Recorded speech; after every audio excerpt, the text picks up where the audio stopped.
Alors dans la continuité de notre étude, dans cet itinéraire ouvert de Atefila, la prière, nous allons bien entendu élever le niveau, mais j'ai voulu également rester simple et pratique. Pourquoi? Parce que la prière, elle a un sens et un but précis dans ce qui est la prière individuelle, familiale, mais également collective. On prie seul, on prie en famille, mais on prie tous ensemble. Et je crois que c'est quelque chose de très important. Et vous verrez que c'est une force et une puissance. Notre étude aujourd'hui, elle portera sur quelque chose qui est relativement très fort et très puissant. C'est un message d'une grande puissance, bien-aimés. Et je vous promets que ça va atteindre vos cœurs et vous transformer et également vous aider à comprendre des choses qui vont peut-être changer votre façon de vous adresser à Dieu. Oh, vous verrez, il y a un message d'une telle puissance pour libérer vos cœurs. Alors, je suis convaincu que ça changera non seulement votre façon de prier, mais que ça transformera réellement dans les temps futurs votre relation avec Dieu. Lorsque l'homme prie, de quoi est-il conscient dans ce moment? Alors, comme nous l'avons vu, celui qui prie se détache de la matérialité, de la temporalité, de son univers pour s'attacher à Dieu, totalement, à son Seigneur Tout-Puissant. Ce qui signifie tout simplement que lorsque je prie, je m'attache à Dieu. Waouh! Ce qui crée un mouvement. C'est celui de sortir de son ego, de soi-même, de sa pleine conscience de soi, afin d'entrer dans quelque chose de différent. C'est-à-dire, et c'est ce qui est magnifique, parce que nous sortons de quelque chose de nous-mêmes pour rentrer, ça veut dire que nous renonçons à une autorité temporelle à laquelle nous sommes liés et nous entrons dans l'acceptation de la reconnaissance de l'autorité éternelle de vie que seul Dieu possède. Il est la lumière et il est la lumière de l'infini. Il est à ce niveau-là de saisir la compréhension réelle de ces notions que nous allons ensuite développer. Dieu est au-dessus de tout, supérieur à tout. Et hors de lui, il n'y a rien d'autre. Rien n'existe. Rien n'est présent. Rien n'est au-dessus de lui. Bien-aimés, c'est la grandeur de Dieu qu'il nous faut réaliser quand on entre dans une forme de prière et que nous voulons véritablement nous mettre dans un face-à-face avec lui. Il nous faut avoir cette conscience de sa grandeur, qu'il est tout, qu'il est tout. On peut dire, avec une grande certitude, qu'il y a quelque chose qui paraît logique, c'est que s'il est au-dessus de tout, alors tout ce qui existe est en dessous de lui. Ce qui se définit par un des noms de Dieu, El Elyon, le Dieu très haut. Et il apparaît pour la première fois dans Bereshit 14, au verset 18 à 20, avec ce que nous avons déjà pas mal étudié par rapport à Melchisédek, le roi de justice, le roi de Shalem, et avec tout ce que cela implique. Donc je ne vais pas revenir là-dessus, parce que je voudrais aller dans notre parcours et aller quand même plus loin, mes bien-aimés. Melchisédek, comme vous le savez, est prêtre du Dieu très haut. Il n'est pas prêtre d'un Dieu, non, il est le prêtre du Dieu très haut, El Elyon. Et ce lieu très haut, c'est un lieu de la lumière. C'est le lieu de la lumière infinie, celle qui existe et qui est non créée, qui est de toute éternité. Il nous est dit dans 1 Timothée 6,16, et il y a un terme qui est purement lié au grec, où il est dit à l'intérieur immortalité. Alors, quand vous lisez 1 Timothée 6,16, ne lisez pas immortalité, mais essence de la vie, El Chaï, le vivant, le Dieu vivant, celui qui est. Il est vie, et ce qui implique et signifie tout simplement qu'en lui, il n'y a aucun niveau de mort, de corruption, de quoi que ce soit qui peut donner, même si c'est infime, une destruction de l'existence et de la vie. Et c'est pour ça qu'il est El Chaï. Il est le Dieu vivant. Il est El Elyon, mais il est El Chaï. Et je vous invite à comprendre également que c'est ce qui donne le sens d'éternité. C'est de lui seul qu'émane la lumière. Or, Nietzal, en hébreu. Il habite une lumière inaccessible et à qui appartient la puissance éternelle. Et c'est extraordinaire. Il habite une lumière inaccessible. C'est quelque chose qui nous trouble. Alors je vous invite, bien-aimés, à entrer et à pénétrer maintenant dans la révélation, la compréhension de ce mystère. Si on revient un petit peu en arrière, et que nous regardons maintenant tout simplement un certain nombre de choses, eh bien, nous verrons naturellement ce qu'implique El Elyon, le Dieu très haut. Alors, la question que nous devons nous poser pour aborder cette entrée dans la Tefila, c'est comment accéder à ce qui est inaccessible et comment connaître ce qui est inaccessible, ce qui veut dire tout simplement impalpable, intouchable, invisible. Oh, mais comment peut-on? Lorsque je prie Dieu, c'est dans cet état de pensée, de conscience que je dois être. Sans une connaissance révélée de Dieu, par le Messie Yeshua, il n'y a pas de véritable connaissance. C'est une théorie que nous pouvons avoir, mais pas une connaissance d'expérience, de quelque chose de réel. C'est pour ça que nous pouvons parler de Dieu sans le connaître. Nous pouvons parler même de la Bible, nous pouvons parler de beaucoup de choses, sans avoir une relation existentielle avec lui, une relation d'expérience. Alors bien sûr, ça peut vous surprendre, mais néanmoins, c'est cela. Alors, c'est pourquoi il est nécessaire, maintenant, d'avoir ce qui est dans la pensée d'Israël, et que nous avions vu un petit peu au travers de ce terme d'Ahat, connaissance.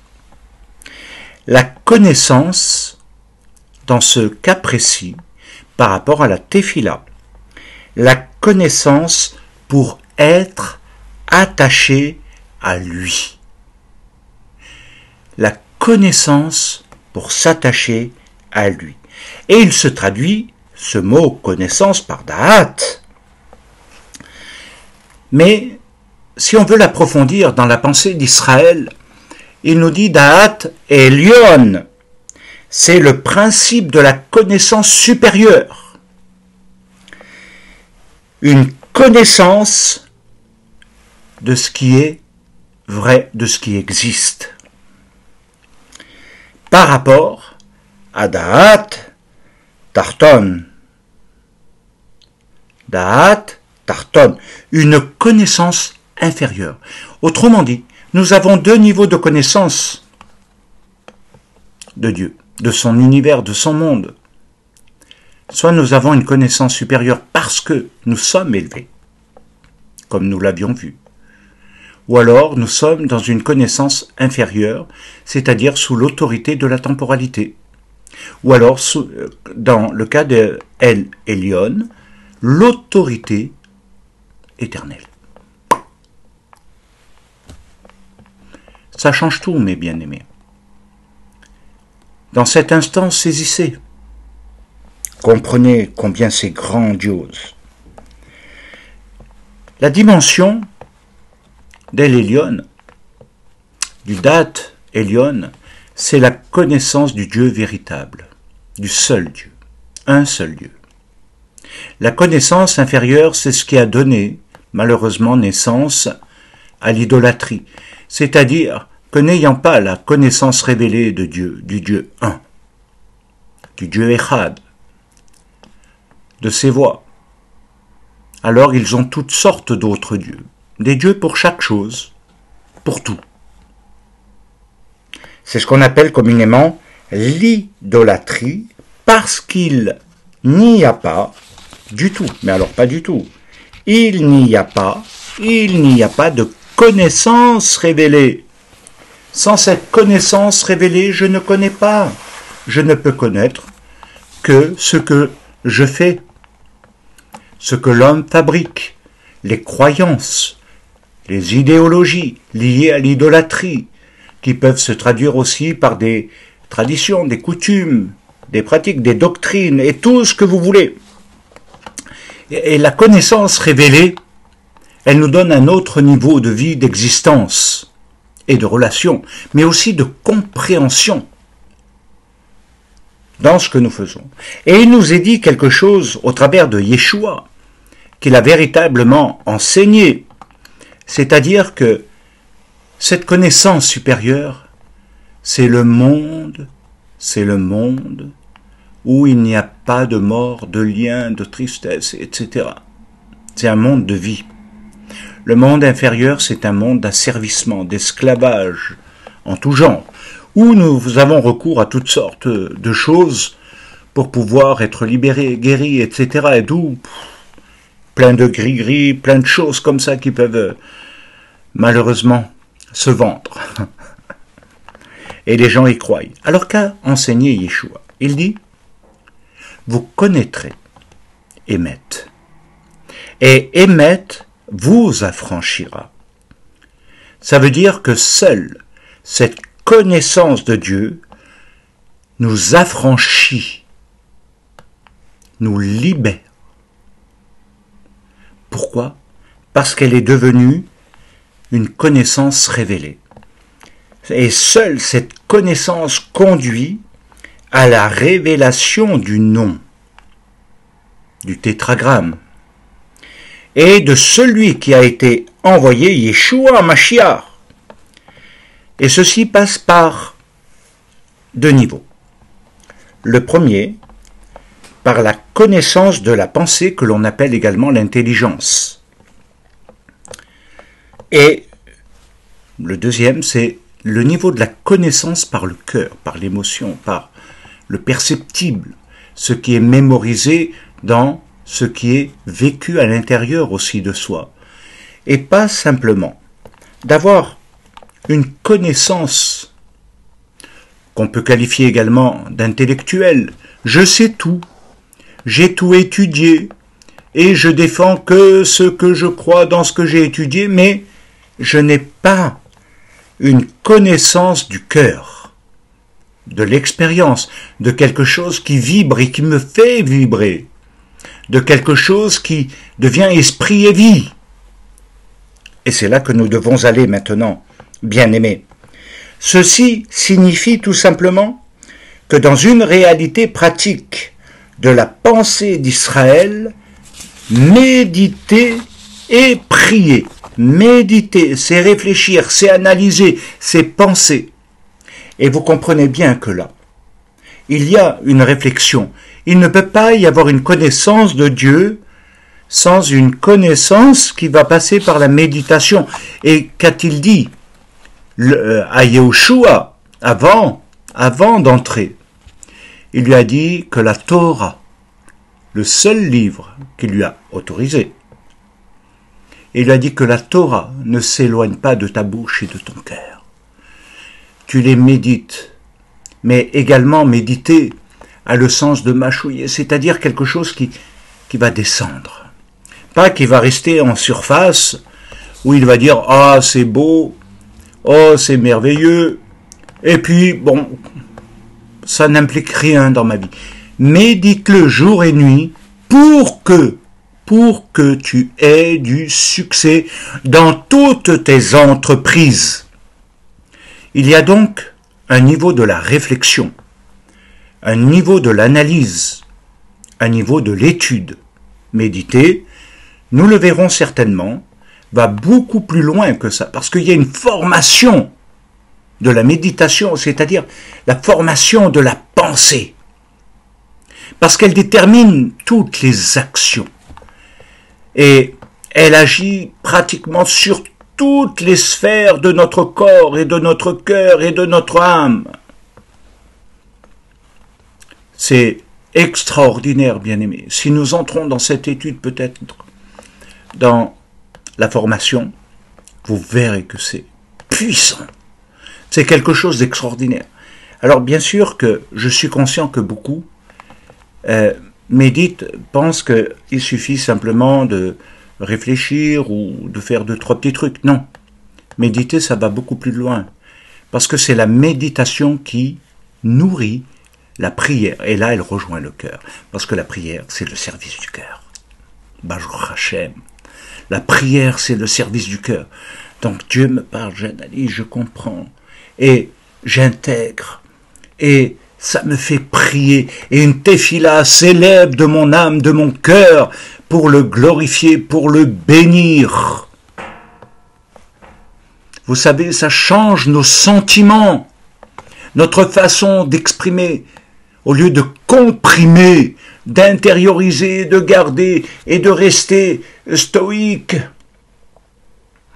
quelque part, sans montrer quoi que ce soit. Tout à coup, ce qui était bloqué est débloqué. Et c'est une véritable libération. Alors, méditer et prier, c'est unir la pensée et le cœur. On ne peut pas avoir d'action sans amour, bien aimé. On ne peut pas servir Dieu sans l'aimer, de tout son cœur, de toute son âme et de toute sa pensée. Rappelez-vous bien. Il n'est pas possible de dire seulement la prière et le reste n'a pas d'importance, je prie comme les païens prient. Les païens prient. Non, ça va beaucoup plus loin que ça. Ce qui donne, en réalité, au travers de cela, une orientation, une communication et un merveilleux face-à-face avec Dieu. Ce sont ce que l'on peut appeler les niveaux des mouvements intérieurs qui vont complètement transformer votre vie et ma vie, qui vont transformer votre vie de famille. Oh, si vous compreniez cela, ayez une pratique, n'ayez pas seulement une pensée, une compréhension, où vous posez des questions sans cesse, on va dire, ou de toujours polémiquer sur telle et telle chose. Méditez, réfléchissez, analysez, mâchouillez, et faites descendre dans le cœur, et que la prière devienne la vie de votre méditation.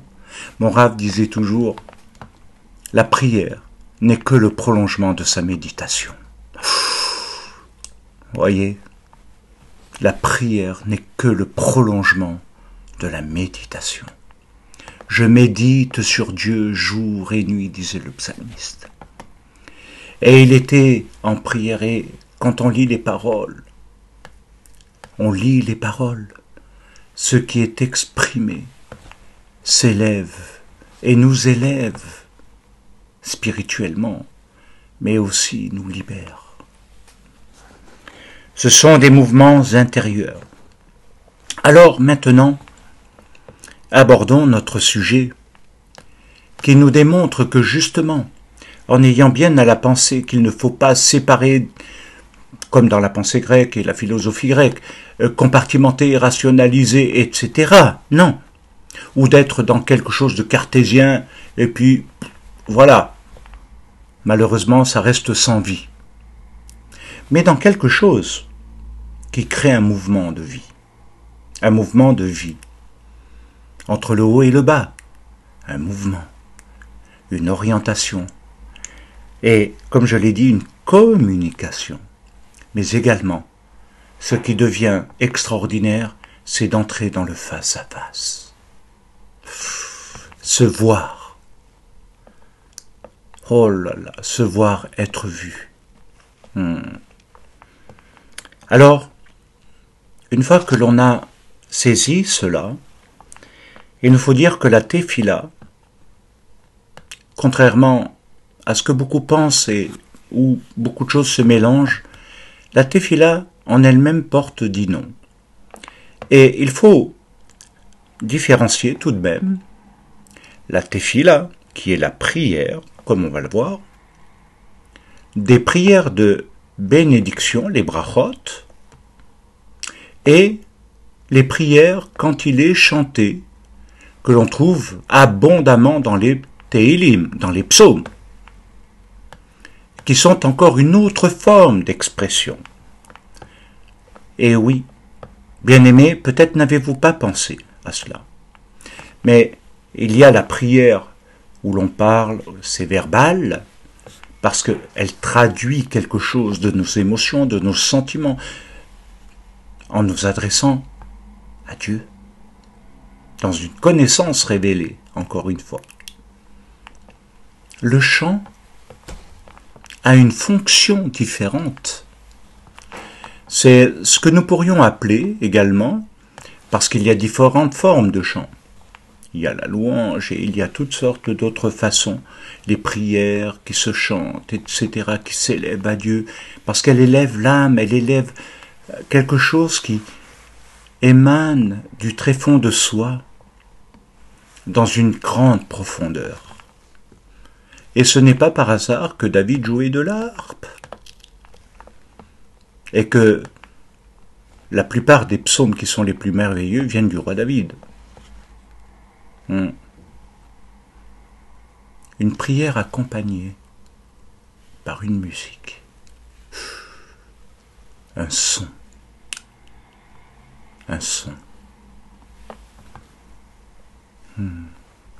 Méditez, bien-aimés, méditez cela dans vos moments, dans ces moments très particuliers justement, encore plus, méditez cela. La prière revêt donc 10 noms différents, et je crois que c'est quelque chose de merveilleux parce que Asara Leshonot Nikret Tefila, qui inclut les caractéristiques particulières. La première mention, elle est dans Shemot, dans le livre de l'Exode, et je crois que c'est très important parce que dans le livre de l'Exode, nous trouvons justement un certain nombre de choses qui vont vous parler, nous parler. Et vous allez voir, c'est extraordinaire. Dans Exode au chapitre 2 et au verset 23, il nous est dit, tout simplement, longtemps après le roi d'Égypte mourut, et les enfants d'Israël gémissaient encore sous la servitude et poussaient des cris.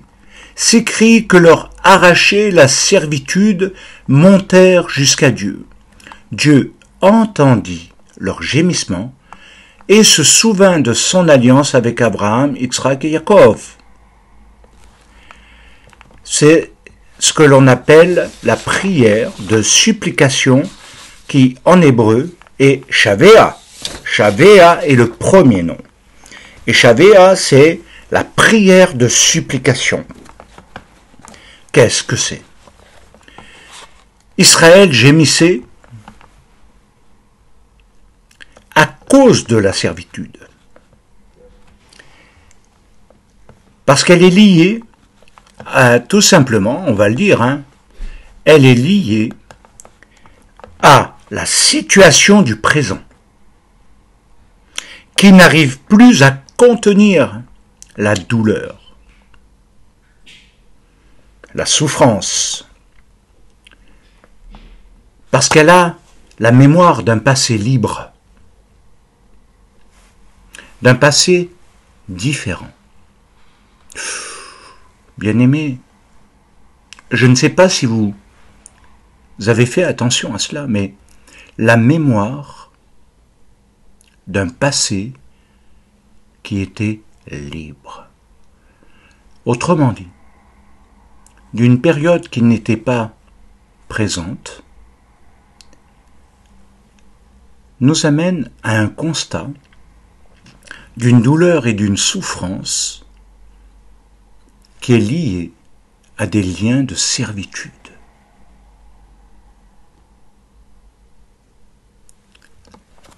Alors, bien-aimés, cette servitude, bien entendu pour le cas des Hébreux, elle est physique, mais nous savons qu'elle a aussi sa réalité spirituelle. Nous ne pouvons pas dissocier le physique et le spirituel à ce niveau-là. Il y a effectivement le domaine physique, mais il y a également le domaine spirituel. Donc restons très vigilants à ce niveau-là. Alors, nous avons vu, Shabéa, la supplication. Elle implique le fait de reconnaître que la force, la puissance de la servitude ne peut être vaincue n'importe comment. Elle a des règles.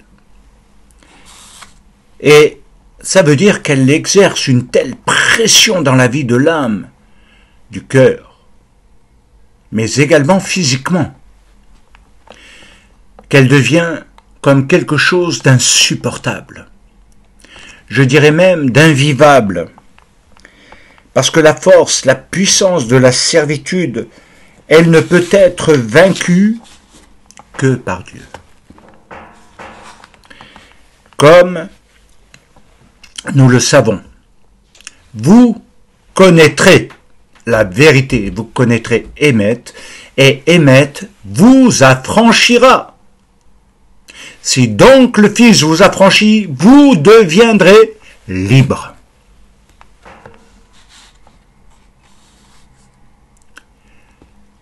Alors, ce qui va permettre l'action de cette libération va être lié à la compréhension de la supplication. Ce que je suis en train de vous dire, c'est que la supplication, elle exprime quelque chose. On ne supplie pas simplement pour obtenir quelque chose comme ça, temporairement, par rapport à des choses qui ne sont peut-être pas obligatoirement très utiles ou superficielles. Mais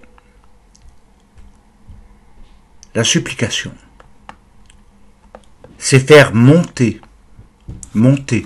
exprimer sa souffrance à Dieu. C'est faire monter et exprimer sa souffrance. Vous savez, j'ai tellement pu remarquer dans mon existence, les gens parlent facilement de beaucoup de choses, mais n'expriment pas leur souffrance. Ils parlent de leur souffrance, mais parler de la souffrance, qu'on peut parler de cuisine ou de je ne sais quoi, ou d'essayer d'attirer la pitié, de la gentillesse, ou de la bonté, ou de la compassion, peu importe, je ne sais pas.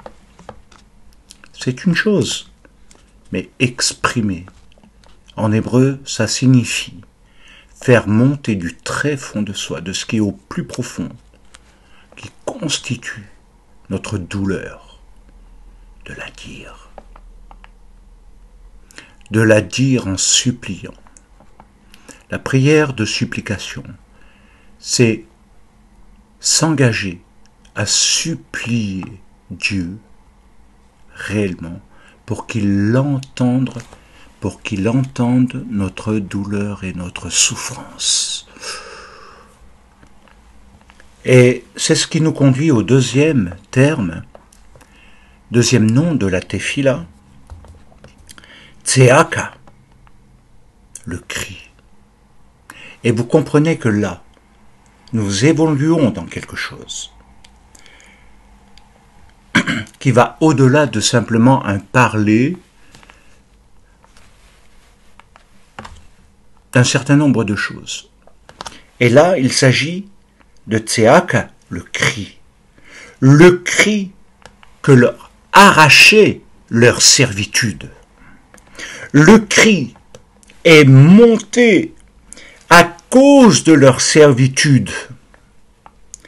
Littéralement, il est dit dans le texte que nous avons lu tout à l'heure de Shemot. Il est dit, ils crièrent dans un collectif. Et cela veut dire qu'il y a une souffrance individuelle, c'est vrai, mais il y a une souffrance collective également que l'on oublie très souvent. La souffrance d'une nation, d'un peuple, qu'on peut aussi traduire par des souffrances familiales aujourd'hui, des souffrances sociales, etc. Ils crièrent dans un collectif et monta leur cri au secours, c'est littéral, vers Dieu, et monta vers Dieu. Oh, extraordinaire, parce que peut-être vous ne l'avez jamais envisagé ainsi, mais la douleur, la souffrance, elle doit trouver un moyen de sortir et de s'orienter sur quelque chose qui va libérer. Bien-aimé, c'est extraordinaire. Extraordinaire, quelle que soit la puissance qui a servi, quel que soit le lien, quelle que soit la force, la diction, on pourrait dire, même aujourd'hui. Si elle devient une souffrance, et non un ami, un allié, une excuse, alors à ce moment-là, elle doit sortir. Mais qui? Vers qui? Elle monte, dans notre cas, en tant qu'hébreu messianique, vers Yeshua Mashiach. Et je voudrais vous dire que l'orientation, ici, c'est réellement quelque chose qui crée le mouvement, de quelque chose qui pourrait rester dans le niveau inférieur, dans le bas, dans l'autorité de la temporalité.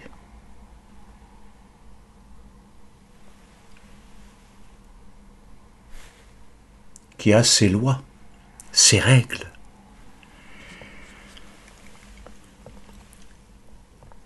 L'orientation fondamentale vers le haut. Ce cri est fait pour qu'il monte. Et ce cri a dû être extrêmement fort, important à nuancer dans ce cas-là. Ce n'est pas se plaindre, le cri. Ce n'est pas dire « Ah, nana, je souffre, ah, j'ai mal, ah, j'ai ceci, ah, ça va pas, oh, je sais pas, oh, etc. » Ce n'est pas de la plainte. Ça ne veut pas dire qu'il y a une profonde souffrance. C'est se plaindre. Ce n'est pas pareil. Par contre, le gémissement, le soupir du gémissement, mais également ce que l'on a vu là maintenant, ce cri qui monte, qui s'oriente et qui a un son extrêmement fort, mais qui n'est pas une plainte. mais qui est quelque chose qui n'arrive plus à être contenu à l'intérieur de nous-mêmes. Et c'est là qu'il y a quelque chose d'extraordinaire qui se passe quand je vous dis que ça crée un mouvement. Dieu entend. Dieu entend. Dieu entend le cri du malheureux. Il entend la prière du malheureux, c'est vrai, mais il entend le cri du malheureux. Alors, ce n'est pas de dire « je suis malheureux, je vais pas bien, il y a des moments je vais mieux, etc. » Non. Ça, non. Non. Mais, quand on crie, vous savez ce qui se passe? On est courbé de douleur. Et à un moment donné, les mots, les expressions habituelles, régies par notre intelligence, parfois qui sont calculées, dans les formulations, les phrases bien construites, pour expliquer, exprimer toutes sortes de choses. Le cri. La douleur est tellement intense, tellement insupportable, qu'elle nous courbe, physiquement et spirituellement. Elle nous courbe. Et là, il y a un cri. Et vous savez à partir de quand ce cri se met en place?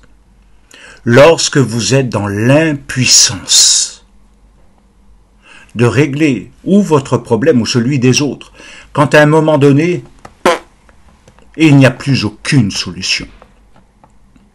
À ce moment-là s'élève le cri profond de l'âme qui monte vers Dieu. Et ce cri, Dieu l'entend. Il entend la vraie douleur, la vraie souffrance de celui qui veut être libéré de la servitude. C'est pourquoi le temps de Pessah est toujours important. Cette libération de la servitude pour entrer dans des temps nouveaux, pour sortir du pharaon, de l'Égypte, de la temporalité, pour devenir un homme nouveau, extraordinaire mais bien-aimé, cet itinéraire que Dieu ouvre comme un chemin de vie devant nous. Alors ce cri intérieur que Dieu a entendu, ou que, par rapport aux Hébreux, par rapport au texte que nous avons lu, il aura suscité un libérateur, qui est Moshe, mais quand on inverse les lettres de Moshe, ça forme Shem, le nom. Et cela veut dire que c'est au nom de Yeshua, Mashiach, parce qu'il n'y a aucun autre nom, En Shem Racher, par lequel nous puissions être sauvés. Aucune force, aucune domination ne peut. Pourquoi? Parce que Yeshua a été élevé dans les lieux très hauts, au-dessus de tous les anges, au-dessus de tout l'univers, au-dessus de tous les humains, au-dessus de toute la création. Ah là là là. Ah là là. Et il s'est assis à la droite du Père. Bien-aimés, rappelez-vous encore une fois que Yeshua a dit, si donc le Fils vous affranchit. L'affranchissement est souvent, dans 99% des cas, lié à l'état d'esclave. L'asservissement par l'esclavage. Devenir esclave de ce qui a triomphé de soi. De ce qui domine dans une force et une puissance invincible dont l'homme ne peut se libérer par lui-même. Et c'est là qu'entre la puissance de Dieu, la puissance de l'Éternel, qui délivre l'homme de son mal, de sa douleur et de sa souffrance. Il y a le cri, effectivement lié à tout ce qui est dans notre monde physique, palpable, et il y a le cri spirituel. Le cri spirituel qui n'est pas un caprice, qui n'est pas non plus se casser les cordes vocales. Beaucoup pensent qu'il faut... ils confondent en fait entre parler très fort et avoir le cri. Je le répète, ils confondent le fait de parler très fort et le cri intérieur, spirituel, de la douleur et de la souffrance, comme disait Shaoul, les douleurs de l'enfantement. Je souffre à nouveau les douleurs de l'enfantement pour que Mashiach soit formé en vous. Il n'a pas hurlé, mais il avait une souffrance qu'il a exprimée jusqu'à ce que Mashiach soit formé en vous. Alors le cri spirituel, ce n'est pas lié à du caprice, mais c'est celui de cette douleur, de cette souffrance profonde qui peut toucher les zones même les plus inexplorées de notre être. Ce que je veux dire, il y a les souffrances, sans entrer au-delà, aujourd'hui, les douleurs de ce qui est mémorisé dans l'inconscient, depuis la conception de l'enfant, à sa naissance et ensuite à son existence. Tout est dedans. Il peut y avoir différentes formes qui peuvent se traduire par des troubles comportementaux, affectifs, identitaires, etc. Il peut y avoir tellement de choses. Elles sont liées au domaine de l'inconscient.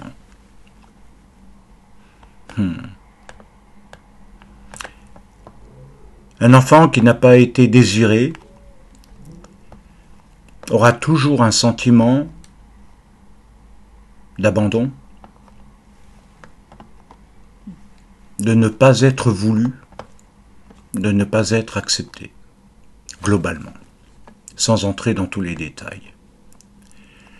Un enfant qui n'a pas été aimé, c'est après la naissance, souffrira toujours d'un besoin parce qu'il aura un déficit, que seul l'amour vécu en Yeshua comblera. Il aura un déficit toute sa vie durant. Et parfois, on pourrait les qualifier d'insatiables de l'amour. C'est jamais assez, c'est jamais assez. Il faut toujours plus, toujours plus, toujours plus. Bien-aimés, ce sont des choses qui sont là depuis très longtemps, très souvent, mais qui à un moment donné dans l'existence deviennent des telles douleurs, des telles souffrances parce que ça a amené tellement de destruction, tellement de ruptures, de cassures en soi et avec les autres. Ça a tellement eu de répercussions et de conséquences que c'est une souffrance qui s'élève de plus en plus, mais qui ne trouve pas de guérison. Alors, il y a quelque chose qui est employé dans le texte que nous avons lu de Shemot, au chapitre 2 et au verset 23. Il gémissait à cause de la servitude. Et tout ce que je viens de décrire est une servitude de vie. C'est être asservi, dominé par ces, en quelque sorte, émotions. Mais dans ces choses qui détruisent la vie. Bien-aimé. Bien-aimé, j'aimerais tellement qu'en cet instant vous entendiez. Ne mettez pas de bouclier de façade devant votre cœur en niant vos souffrances, ce qui s'est passé. N'accusez pas non plus les autres. J'ai pas été, mais c'est la faute de mes parents. Je n'ai pas eu ceci, c'est parce que cela. C'est la faute du gouvernement. C'est la faute de ça. C'est la faute de tel ou un tel. Arrêtez. Arrêtez. Stop. Stop. Reconnaissez. Vous souffrez parce que votre âme souffre. Vous souffrez parce que la souffrance, elle s'est camouflée dans votre inconscient. Et qu'elle domine. Et que, malheureusement, elle conditionne. Alors, si nous voulons comprendre, il est dit, il gémissait à cause de la servitude. Mais c'était aussi celle, et il faut le comprendre dans le texte hébreu, dans la pensée d'Israël, et regardez comme ça va aller loin maintenant. Il gémissait, c'est vrai, parce qu'il vivait dans cet état. Mais en réalité, il gémissait à cause de la souffrance de leur père. Bien-aimé, c'est une révélation extraordinaire là. Il souffrait parce qu'il y avait la mémoire génétique, d'un code génétique, de l'hérédité, de la transmission. Les pères qui ont souffert. Elle est dans l'aujourd'hui. Vous savez, des fois, il y a des choses qui sont inexplicables. Il y a par exemple des personnes que j'ai connues et qui avaient pas obligatoirement, constamment, tout le temps, une pensée suicidaire. Il était très instable, mal dans sa peau. C'était quelqu'un de très gentil, mais malheureusement, avec un tel besoin d'amour, etc. Et un jour, il s'est pendu. Tout simplement. Et en fait, ce que j'avais appris à ce moment-là, bien que j'étais très attristé parce que je ne m'y attendais pas, on m'a dit, son père a fait la même chose. Son arrière-grand-père a fait la même chose. Et on a l'impression qu'il y a une reproduction. Et ça m'a tellement marqué que j'en ai tenu compte dans beaucoup de domaines, dans les entretiens et autres. Je ne m'attarde pas sur ce qui est la pure plainte et traduite par toutes sortes de choses, non. La souffrance de l'inconscient, parce qu'elle traduit la souffrance des pères, qui se transmet dans les fils. Ils gémissaient à cause de leur servitude, nous est-il écrit. Et leur servitude, c'était aussi celle de leur père.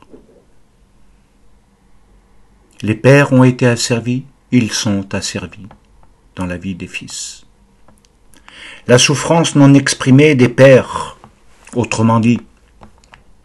Aujourd'hui, nous avons la chance d'avoir toutes sortes de personnes pouvant écouter, même de manière professionnelle, psychothérapeutes, psychanalystes, pasteurs, rabbins, prêtres, etc., partout. Mais il y a eu une époque où ce n'était pas le cas. Et ça change tout. La souffrance des pères, elle va s'exprimer tôt ou tard, sans qu'on sache pourquoi, comment. Elle va s'exprimer dans les fils. Et c'est les fils qui doivent ressentir au plus profond d'eux-mêmes cette douleur et cette souffrance et cette compréhension pour actionner le levier de la libération, qui est celui de l'affranchissement et de la délivrance, de ces liens qui maintiennent captif la pensée et même dans le subconscient. Voilà jusqu'où ça va. Bien-aimés, c'est un message extraordinaire. Extraordinaire, alléluia, c'est quelque chose de merveilleux. Vous pouvez, là où vous êtes, vivre quelque chose d'extraordinaire et créer un événement dans votre vie qui n'a jamais eu lieu. La délivrance, elle est liée maintenant au troisième nom de la prière, Néaka. Néaka, c'est le soupir du gémissement, comme on l'a introduit. Ce qui veut dire tout simplement que dans le prolongement du cri qui exprime la douleur, il y a une continuité ininterrompue. Une continuité ininterrompue qui s'exprime par des soupirs et des gémissements. Et notamment, quand les larmes ne coulent plus, notamment quand les cordes vocales sont usées, parce qu'on peut crier pendant un moment, mais après, il y a ce qu'on appelle l'extinction de voix. On ne peut plus parler. Ça m'est arrivé, ça vous est arrivé. Mais il y a un relais, les soupirs et les gémissements, surtout quand la voix n'est plus. Le parler, le verbal s'éteint, s'arrête. Lorsque les cordes vocales sont épuisées, l'âme et le cœur continuent 24 heures sur 24. C'est dire l'intensité. L'intensité d'exprimer la souffrance. Et c'est cela, ce que la Torah et la Bible, le Tanakh, appellent faire monter jusqu'à ce que Dieu entende sa prière, sa supplication. Jusqu'à ce que Dieu entende. Et il nous est dit quelque chose de très important, bien-aimés, que nous pouvons trouver dans Éphésiens au chapitre 6 et au verset 18.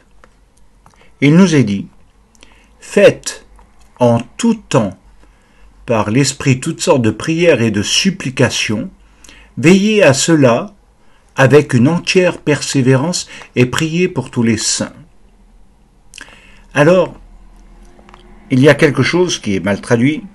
Il est dit « en tout temps, priez ». En tout temps, kairos. Pas dans la dimension chronos. Dans une autre dimension du temps. Mais également de prier par toutes sortes de prières et de supplications.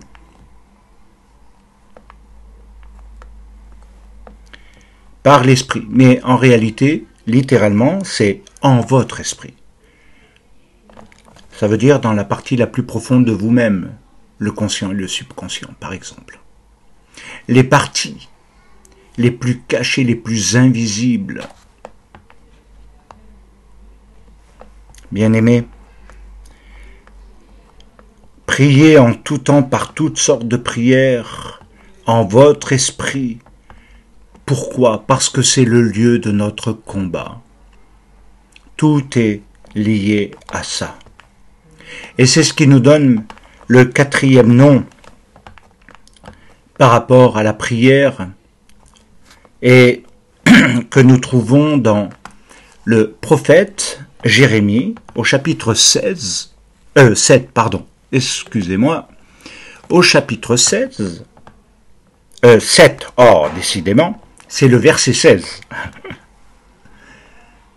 Et toi, écoutez bien, n'intercède pas en faveur de ce peuple, n'élève pas pour eux ni supplication ni prière, ne fais pas des instances auprès de moi, car je ne t'écouterai pas.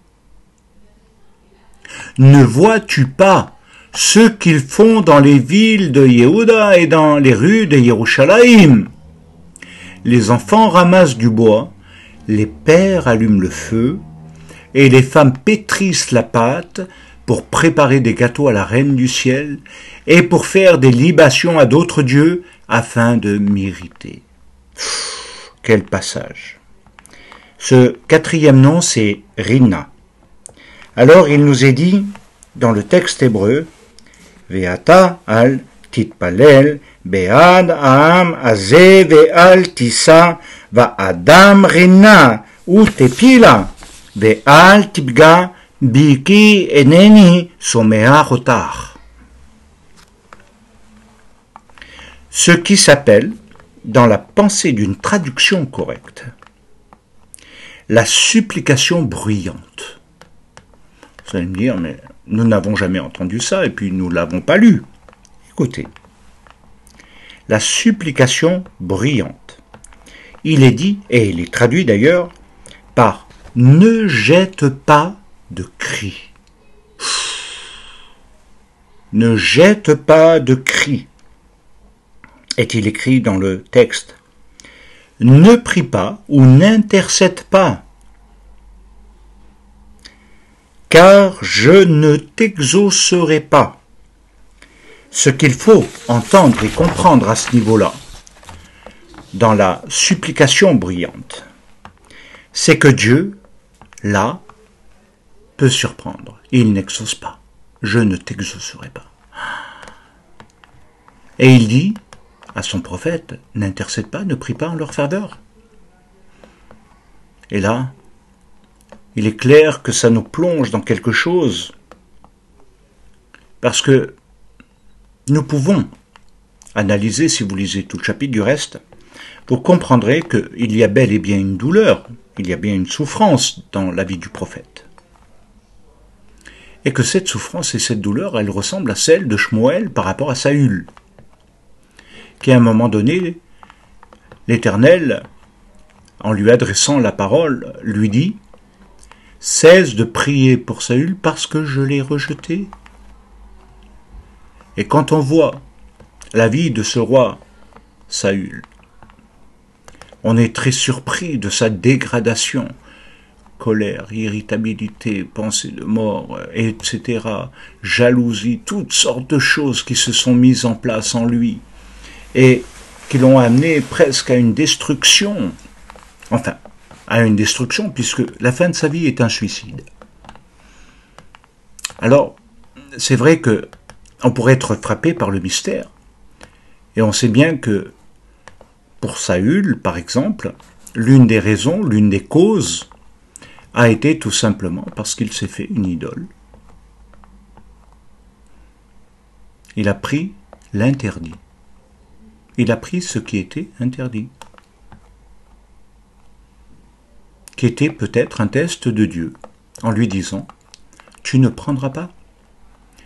Et Saül va trouver comme excuse, dans une fausse teshuva, que c'était mal fait. Ces richesses étaient là, pourquoi sont-elles interdites? On peut les utiliser, elles peuvent nous enrichir. Réfléchissez, je pourrais vous donner tellement de pistes, mais j'aimerais que vous méditiez aussi. Je souhaiterais que vous puissiez approfondir les pensées, réécouter s'il le faut, mais cheminez, cheminez, cheminez, cheminez, et vous verrez.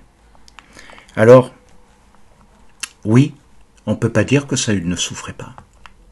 Il souffrait. Il souffrait, peut-être même d'un rejet de Dieu. Mais on ne le traduira pas comme ça. Et ce qui est paradoxal, c'est que Shmuel priait par amour pour lui, mais que même sa prière a été arrêtée, ou son intercession. Alors, ça nous pose problème.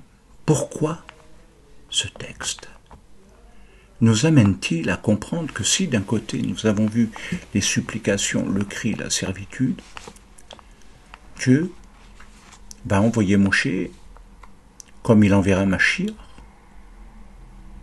pour les délivrer, les faire sortir d'Égypte, les affranchir de l'Égypte.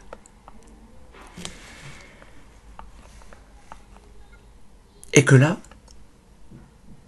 il va dire, non, non, stop, ne prie pas, pas dans ce temps, pas dans ce vécu-là, pas dans ce vécu dans lequel ils sont entrés volontairement, comme une défiance. Et cela veut dire que c'est une souffrance qui est liée à quelque chose où ils savent que Dieu n'est plus, les abandonne et où ils sont frappés. Ils sont frappés de toutes sortes de maux, de désarroi, même au niveau économique, etc. Mais ça va aller plus loin. Parce que l'attitude du peuple, elle est liée à l'idolâtrie, à ce moment-là. Ce qui signifie, tout simplement, qu'il veut être délivré sans quitter le mal. C'est-à-dire qu'il n'y a aucune véritable teshuva en eux, comme Saül.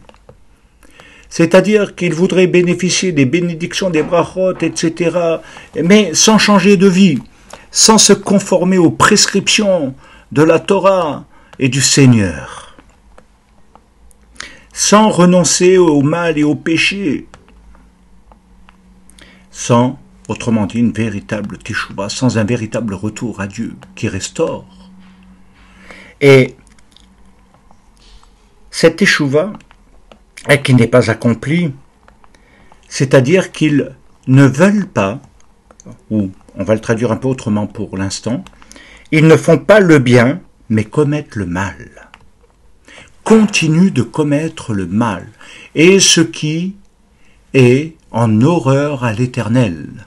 Ils continuent.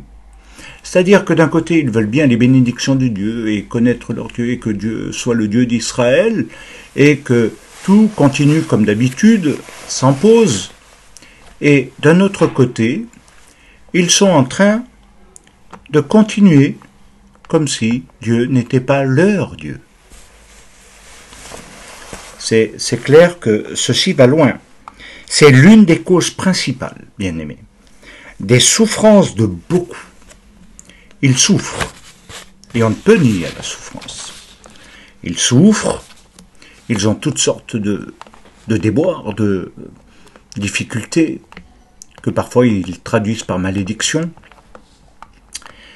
Et beaucoup vont prier, ou vont aller vers des gens qui vont prier pour eux, mais il arrive qu'ils ne soient pas libérés. Alors pourquoi ? Alors, ça va peut-être vous surprendre, mais comprenez ma progression. Parce qu'ils servent les divinités du mal. Les divinités du mal par la rancœur, par le ressentiment, le non-pardon, le lachon hara. Ils sont asservis par le mal. Ce n'est plus la même servitude par rapport à l'Égypte, c'est la servitude du mal. C'est-à-dire qu'ils ne veulent pas quitter, comme la femme de Lot est restée attachée,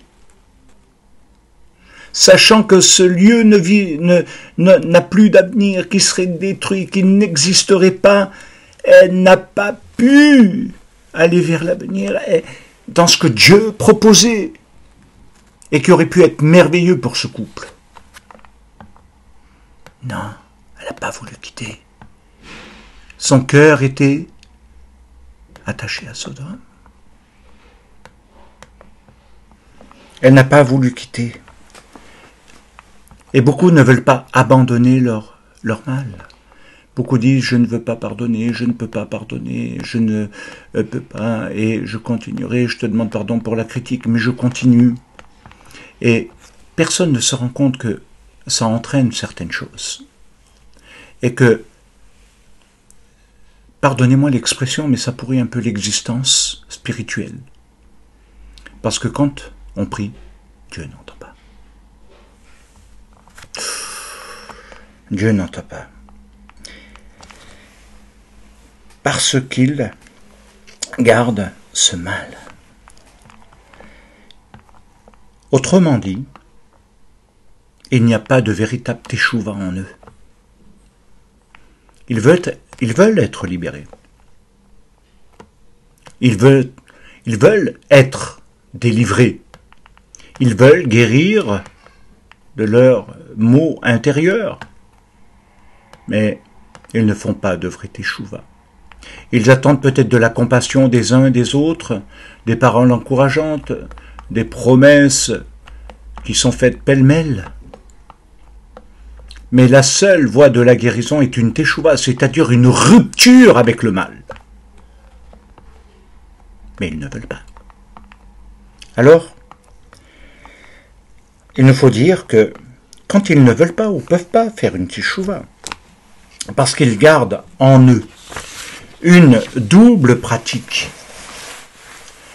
quelque chose qui est incompatible, opposé, incohérent, une double pratique en ne suivant pas l'Éternel dans ses voies, ses commandements. Ils ont une religion de mélange. Une religion de mélange. Dans les temps de la fin, dans les temps du Evle Mashiach, dans le temps du Erev Rav, ce sera le temps du mélange. Et les gens mélangent la sainteté avec le profane et machin. Mais Dieu nous pardonne et de toute façon, il n'y a pas besoin de faire l'effort. J'ai qu'à aller vers l'autre, il va prier pour moi, je vais être libéré. Mais non. Non. Et beaucoup restent dans des souffrances inexpliquées, dans des non-délivrances. Parce qu'il n'y a pas de vrai teshuva. Oh, ils veulent être libérés. Et ils sont capables de jouer sur tous les tableaux de manipulation. Mais une vraie teshuva, pas celle seulement où il y a un déchirement intérieur du cœur, un brisement réel de l'offense à Dieu, de l'avoir quitté pour servir les divinités étrangères, pour s'être mis sous leur coupole, leur autorité de temporalité, d'être sorti de l'appel. Bien-aimés, Yeshua nous a enseigné quelque chose de très important. Il dit bien, ce ne sont pas ceux qui disent Seigneur, Seigneur et qui prient à tout va et vient, qui parlent le plus de la Bible et de Dieu partout, n'importe comment, et dont leur vie n'est pas cohérente. Elle annule même ce qu'ils disent. Et Yeshua a parlé autant à ceux qui prétendent guérir, à ceux qui prétendent libérer ceci et cela, mais corrompus par l'argent, corrompus par le mal, corrompus par toutes sortes d'abus et de profits trompeurs. Yeshua a dit ceci, « Ce ne sont pas ceux qui disent Seigneur, Seigneur qui entreront dans Malchut. » Autrement dit, qui franchiront les portes du temple. Les portes.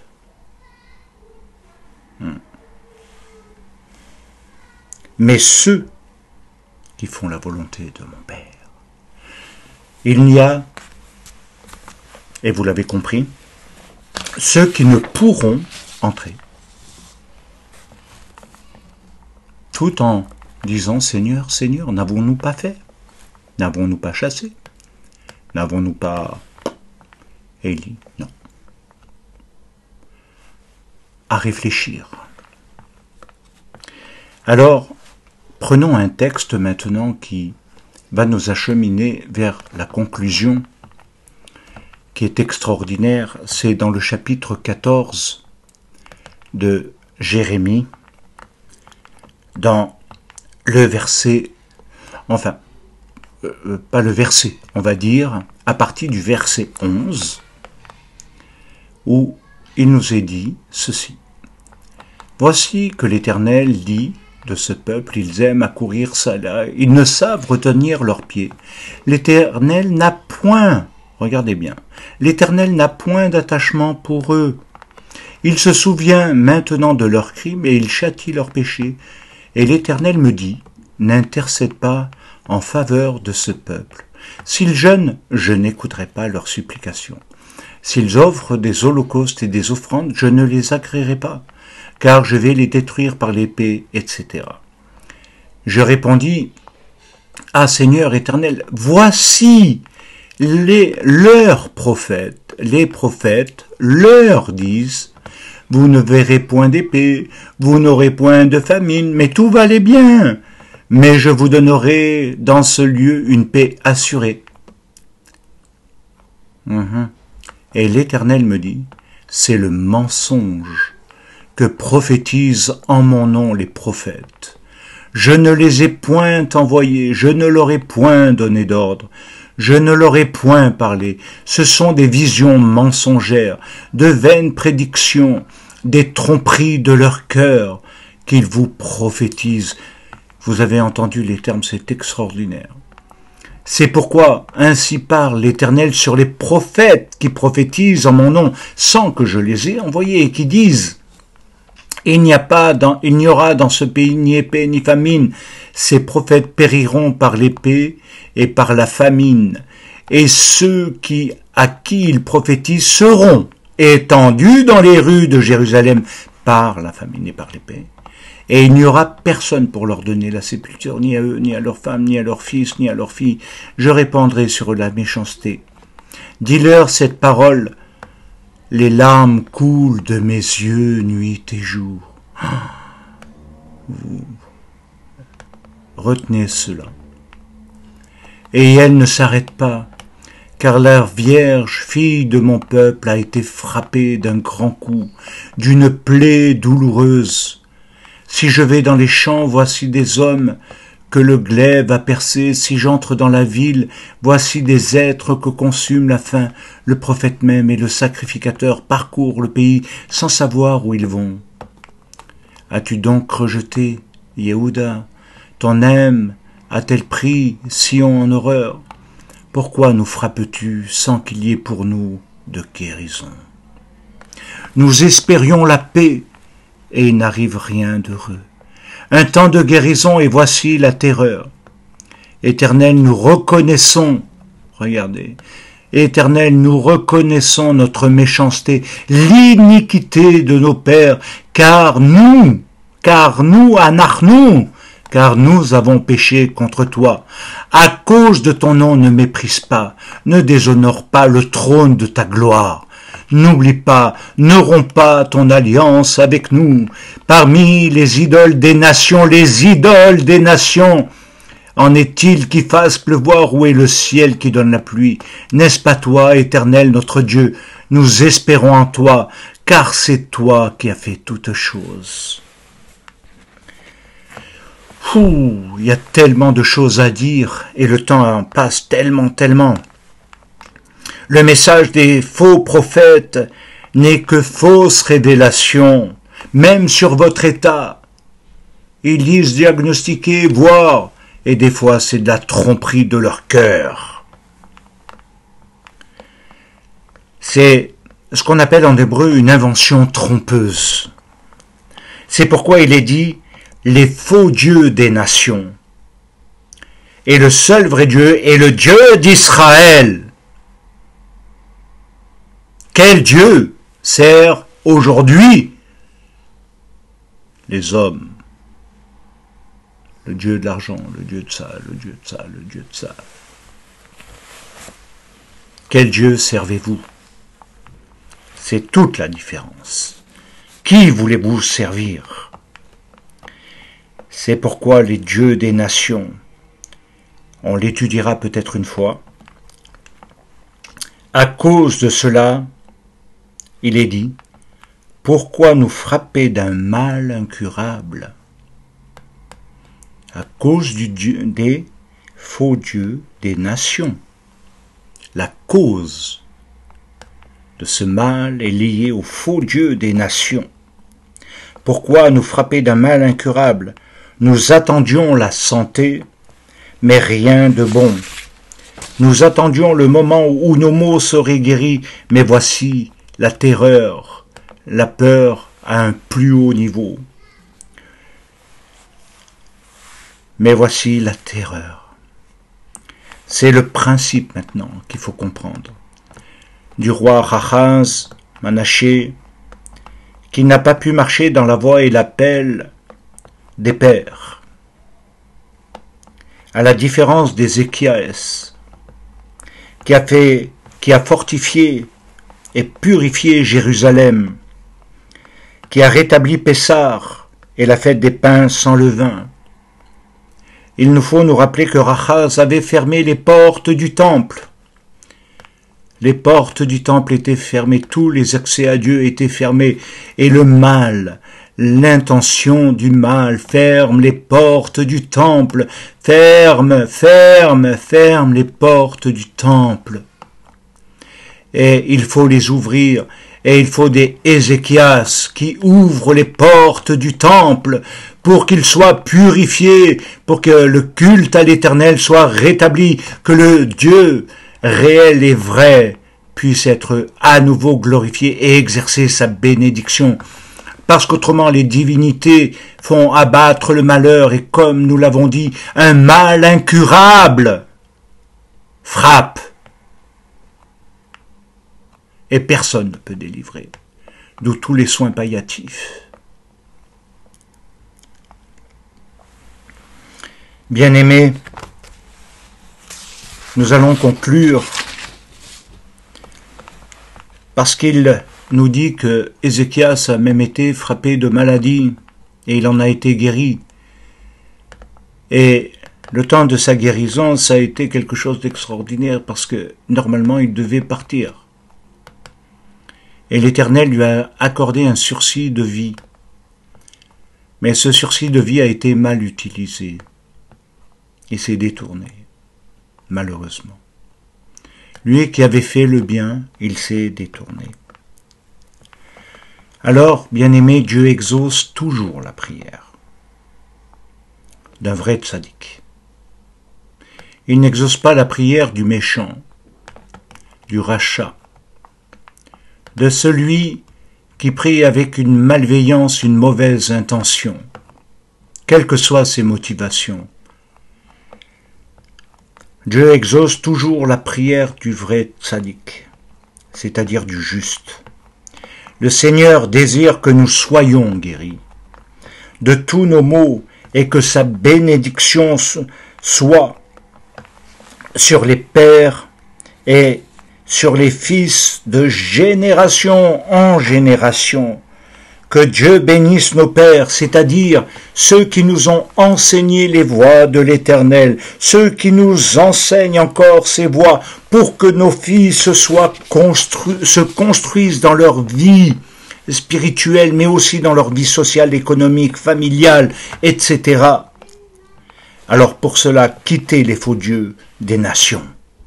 Quittez les faux dieux des nations et leurs faux prophètes. Faisons teshuva dans une véritable théologie juive messianique, épurée de tout mal et de tout ce qui a corrompu la parole de Dieu par le paganisme. Et il nous guérira. Il nous rétablira et il nous enseignera dans toute la vérité. C'est ce qui nous est dit dans Yohanan au chapitre 16, au chapitre 16 et à partir du verset 13, enfin le verset 13 essentiellement. Quand le consolateur, même si c'est mal traduit, sera venu, l'esprit de vérité, il vous conduira dans toute la vérité, car il ne parlera pas de lui-même, mais il dira tout ce qu'il aura entendu. Il dira tout ce qu'il aura entendu. Ça, c'est le maître et le talmide. C'est le père et le fils. Il dira tout ce qu'il a entendu et il vous annoncera les choses à venir. Il me glorifiera parce qu'il prendra de ce qui est à moi et vous l'annoncera.